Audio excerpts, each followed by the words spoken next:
احنا طلبنا منك الدقة في التحريات، وانت اتكلمت بثقة اللي هيروح يجيب خميس وابو سنة بالبضاعة والفلوس، واللي حصل انك حملت الوزارة عملية تقيلة على الفاضي، واحنا ياما حذرناك من اندفاعك ورا مصادر غير موثوق فيها. حتى لو كنت واثق فيها لازم تتأكد ويكون عندك اكتر من مصدر. للأسف يا آسر، العملية دي هتحط نقطة سودة في ملفك، وعلشان أنا عارف إخلاصك وحماسك في العمل أنا هكتفي بلفت نظر. إن شاء الله تعوضها. ان شاء الله يا فندم. تمام يا فندم.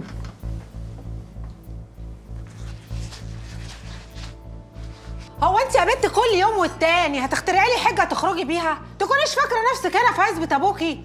والنبي يا ست مطر ربنا يخليكي خليني اروح ازور عمتي، دي تعبانه قوي والنعمه ما هتاخر. نعمه لما ترفسك. امشي يا بنت روحي شوفي شغلك يا بنت. هو انا ناقصاكي كفايه اللي فيا يا ستي والله ما هتاخر. بنت عارفه لو ما مشيتيش من وشي هخبطك بدي في نافوخك. طب استهدي بس بالله، انت قلبك طيب ما بيجيش على حد. الهي وانت جاي ربنا ما يرقد لك، جيت قادر يا كريم. الهي انت براءه يا خلاص يا بنت خلاص، انت هتشحتي يا بنت. طب قولي لي يا روحي وانا مش هتاخر. طب افرضي خلقتك دي اهو. بقول لك ايه؟ نعم. سالتي لي على الولايه اللي قلت لك عليها؟ وليه مين؟ الولايه يا اختي بتاعت الاعمال. مالها؟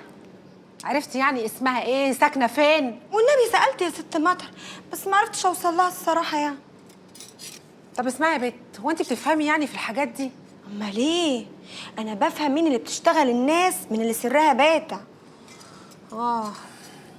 طب بقولك ايه، انا عرفت واحده كده يعني وعاوزاكي تيجي معايا.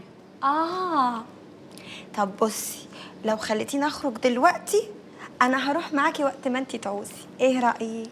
ماشي يلا غوري. بالاذن.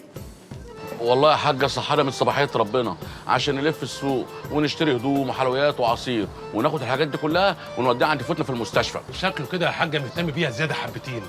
دفع لهم فلوس؟ ها؟ زوز. هو يا حاجه اول ما دخل خرجنا بره وقعد معاهم. انت هتستعبط؟ انا ما احبش كده، اتقوا شري. بصراحه يا حاجه احنا بنيجي ننقل لك اخبار افندينا عشان حضرتك قلت لنا ده في مصلحته عشان لسه خارج للدنيا. وبصراحه كده يا حاجه احنا بنعمل الحكايه دي يعني واحنا متقدرين قوي. وانا بصراحه بحب افندينا قوي قوي قوي. تفتكر يا حمار انت وهو هتحبوا ابني اكتر مني؟ الحاجه بتقول لك يا حمار. ولا مش انا قلت كده يالا؟ هو انت قلت حاجه؟ هو انت اساسا حكيت للحاجه حكايه الفلوس اللي دفعها في المستشفى؟ هو دفع فلوس المستشفى؟ هو احنا يا حاجه ما اتكلمناش في الموضوع ده خالص؟ لا ما اتكلمناش في الموضوع ده خالص. مش بقول لكم بتستعبطوا؟ وسيع علينا يا حاجه، سوء علينا. ودفع ايه كمان؟ ابدا يا حاجه، يعني مبلغ صغير كده تحت الحساب. هو كان موصي حسابات المستشفى ان ما ياخدوش منهم ولا مليم، ولما تخرج يكلموه يروح يحاسبهم. وبعدين بقى بيدفع لها فلوس مدرستها وقلنا مساعده، لكن يجيب حلويات ويروح لها كل شويه، ده اللي ما يتسكتش عليه. ايه يا فندينا، ما ترسلك على بر وتريحني.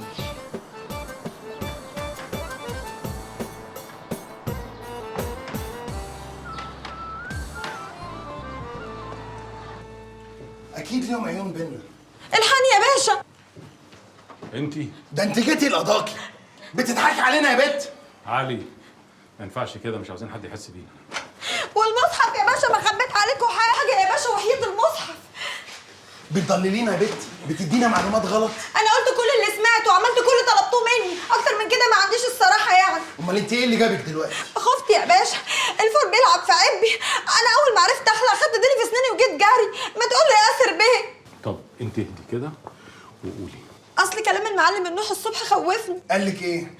قعد يقول كده كلام ما فهمتوش ويضحك بصوت عالي ويلمح ويلقع. خفت. عملت حسابه طلع صح. معقوله يا باشا؟ معقوله النوح يلعبها كده؟ هي ما تتلعبش غير كده، ده قانون يا علي. لا مؤاخذه يعني يا باشا، انتوا بتقولوا ايه يعني؟ اصل انا مش فاهمه يعني، رسوني على بر. النوح رمى المعلومه لسوريا عشان توصل لنا، وفي نفس الوقت رمى المعلومه الخميس علشان يامن نفسه. البيه عاوز يكسب كل الاطراف. يعني ايه يا باشا؟ هو دلوقتي عارف ان انا شغاله معاكم؟ كل دي احتمالات يا سوريا، مش اكيد. وانا هستنى اما تبقى اكيد وتطير فيها رقبتي؟ لا يا باشا، احنا ما اتفقناش على كده. انا ملزومه منكم ولازم تحموني. الناس دي ما بترحمش، اقل حاجه عندها القتل. يا خسارتك يا سوريا، ادي اخرك لما تصدقي الحكومه. حسبي الله ونعم الوكيل في الحكومه. حرام عليكم والله، يا خسارتك. يا بنت بطلي ندب، بطلي ندب بدل ما ارميكي في الحجز. يا باشا حرام عليك، بقول لك انا خايفه. انت هتستنى ايه اكتر من كده يا باشا؟ حرام عليك، انت بتعاملني كده ليه؟ ما تقول له يا باشا يكلمني بالراحه. اقول له ايه؟ اقول له ايه بس يا سوريا؟ اهدي كده، اقعدي كده وكملي كلامك بهدوء. ربنا يخليك يا باشا، والله يا باشا انت اللي بتعرف تجيبني. يعني الصراحه حضرتك بتكلمني حلو قوي. يا ريت تعلموا حاجه والنبي يا باشا. تعرف يا باشا انا ما بفهمش الا بالهدوء، والله العظيم انا اديك عينيا.